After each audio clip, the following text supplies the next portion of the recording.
Hi, everyone, and welcome to our first edition of Coach's Corner for the upcoming school year. Each week, you'll hear from Ponca City High School coaches about their teams, their players, boys and girls. And we start out this week by talking with the head softball coach of our girls softball team, Coach Freeman, and his Lady Cats are off to a fast start on the season. And Coach, I know today as we record our show, you got a big game, and then tomorrow you've got a big game. In fact, you said you could play up to 7 games this week, right? We've got 7 games. We go to Midwest City today for a district game, and then we host Broken Arrow tomorrow for another district game, and then we've got a tournament with 5 games at the end of the week. And then we'll do the same thing next week, district on Monday, Tuesday, and we're going to go to Colorado and play 5 games in a tournament Labor Day weekend. Wow, it's exciting.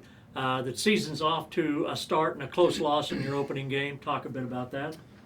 We came up short with Owasso, who projects to finish first or second in our district. So it was a good measuring stick for us to see where we're at this early in the season. We lost 3-4. Had a couple of base running mistakes that really hurt us, and just didn't capitalize a few times. A loss is a loss, and it's a big loss in district. And we let one get away, and hopefully we can even that series up with them later in the season. But boy, you've got a really solid nucleus of players, seniors that have been with you, and I know you kind of been looking forward to this season too. We have, like you said, we bring 7 starters back, and 5 or 6 of them have now played for 4 years. So we've got a veteran team, so we expect to compete against the Owassos and the Broken Arrows, and we're upset when we lose to them. So there's certainly no moral victories, but we've got a group that we're excited about this season. You had to replace a standout pitcher off last year's team. Is it pitching by committee, or do you have somebody that you feel confident putting in the circle each week? We've got one that we're going to go with her, Kinsey Lyons. She's a junior. She pitched extremely well on Tuesday against Owasso, and she's got a lot of potential. She's just inexperienced, and I think with time, the progression through the season, I think she's going to be a really good pitcher, and I think we're going to have a good season. Let's talk about the first 2 games this week. You mentioned Midwest City. That's a big district game, isn't it, Coach? Top to bottom, you got to win all those district games. So it doesn't matter where they finished last year, where they project to finish this year. You've got to take them all with kind of a playoff type atmosphere, and you've got to win every single district game you can, especially when you're playing, the Broken Arrows of the world the next day. So we certainly are not looking past Midwest City.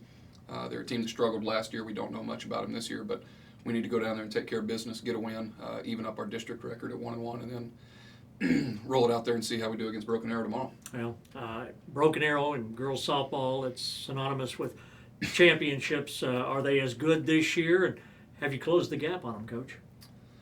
They're supposed to be, again, one of the best teams in the state. I mean, top 5, 6 type team.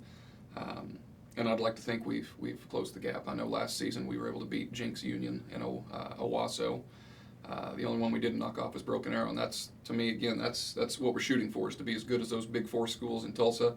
And to beat 3 last year was a big deal, and we had our chances to beat one of them on Tuesday. So I definitely feel like we've closed that talent gap with them. When you took over our girls softball program, I'm not sure that home field meant that much against quality opponents, but now with the improvements and with the crowd and with the things that have happened in your girls softball program, did you have the feeling against Owasso, and do you have the feeling against Broken Arrow that home field is really going to make it an advantage for your team? I do, and like you said, the facilities, where we've come the last 5 years with our facilities has been unbelievable. I mean, we put in a practice infield this summer, so now we can have a junior high and a high school practice at the same time. Brand new turf in our cages, renovated our infield and put new dirt down and top dressed it to where it's top of the line. We had an overflow crowd versus Owasso. I mean, it was standing room only, and it's just it's an atmosphere, and it definitely excites a team. And being at home always beats being on the road. Well, to paraphrase, you've come a long way, baby. I'm not sure. I know you had a vision, but has it even overdone what you thought it might? Yeah. I mean, the kids have really. Like you said, I had a 4 or 5 year plan in place, and the kids have really bought in, and it's taken off. I mean, I think I've told you this before, and I've told anybody. The only thing that we're missing for that rebuild project that I had was making the state tournament, and we're only 1 game in, but it's something that we talk about everyday practice is a state tournament quality practice, a state tournament quality effort. And if we can just get to that state tournament, I really feel like that'll kind of bring it all together. Coach, where do you play this weekend? We go to the Perry tournament.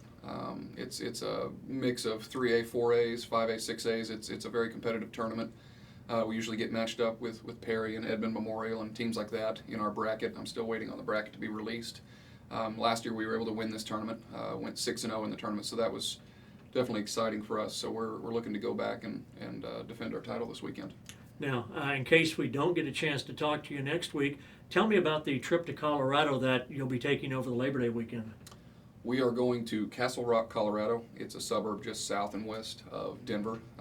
We're going to play 5 games, Thursday, Friday, and Saturday, against all schools from Colorado. I believe there's only one other Oklahoma team there, Manford, and they're in another pool. So we're going to leave. We're going to have a day where we get to bond and spend time with the kids and take them out and feed them and have a good time, and then we're going to go out and try and compete to the best of our ability in that tournament there in Castle Rock. So the girls are excited about it.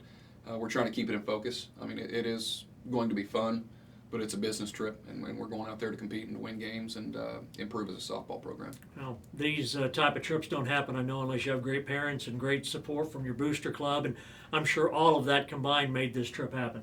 It did. Our fundraising efforts this year have been incredible. I mean, like I said, we put in the practice infield. We've just done so many things, and like you said, it's not possible without the booster club and without the school administration and the support that they've given us.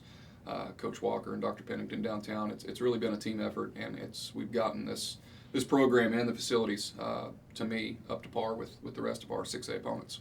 Very good. Coach, good luck to you, and get out and support the Lady Cats as the softball season is underway. For Coach Freeman, I'm Phil Turney on Coach's Corner.